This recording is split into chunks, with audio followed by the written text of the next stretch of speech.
masih sangkutannya dengan yang pernah kita diskusikan bersama Ibu ya, mengenai bagaimana kita memaknai rapor pendidikan kita, di mana di sini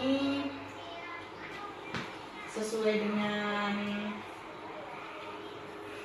prioritas, indikator prioritasnya ya Bu ya, itu di mana proses belajar yang sesuai dengan anak usia dini, kemudian akar masalah atau masalah yang perlu perbaikan, itu di rapor pendidikan kita mengenai berpikir aktif seperti itu. Kemudian dari rekomendasi itu perbaikan yang perlu dilakukan ada di situ, memberikan penguatan kemampuan pendidik agar dapat menerapkan pembelajaran yang melibatkan anak secara aktif seperti itu. Nah di situ kita bahas bersama, kita rencanakan bersama itu yang menyangkut dengan rencana pembelajaran, karena peningkatan kita itu kan berkaitan dengan pembelajaran yang berpihak atau berpusat kepada anak atau kepada murid. Kemudian ada peningkatan PTK, pendidikan tenaga kependidikan, kemudian ada sarana dan prasarana. Yang sekarang kita bahas bersama itu yang rencana pembelajaran dulu ya. Jadi di situ mari kita sepakati kira-kira dari indikator prioritas yang ada di rapor pendidikan kita, kemudian kita melihat dari akar masalah yang perlu diperbaiki, itu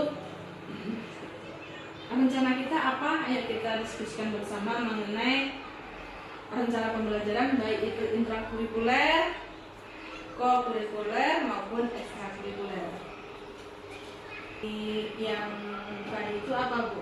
Kemudian selanjutnya ada itu ya, masih proses belajar yang sesuai dengan anak usia dini.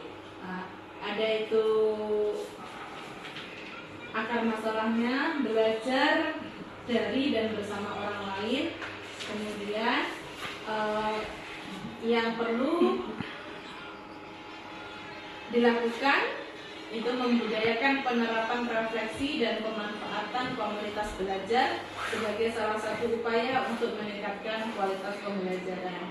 Kemudian ada itu menyangkut dengan kemitraan dengan orang tua, yaitu ya rapor sesuai dengan rapor pendidikan kita, itu kita meningkatkan kualitas perencanaan kita, di mana perlunya penguatan kemampuan dalam melibatkan orang tua atau wali murid dalam kegiatan di lembaga secara terencana. Kemudian perlunya kepemimpinan yang mendukung perbaikan layanan secara berkelanjutan dan partisipasi, itu tetap kemitraan dengan orang tua juga. Perlunya kita ada membangun kemitraan dengan orang tua murid Bu. Jadi yang berkaitan dengan rencana pembelajaran, mari kita lakukan bersama. Bisa kita sampaikan bersama segala masukan, ide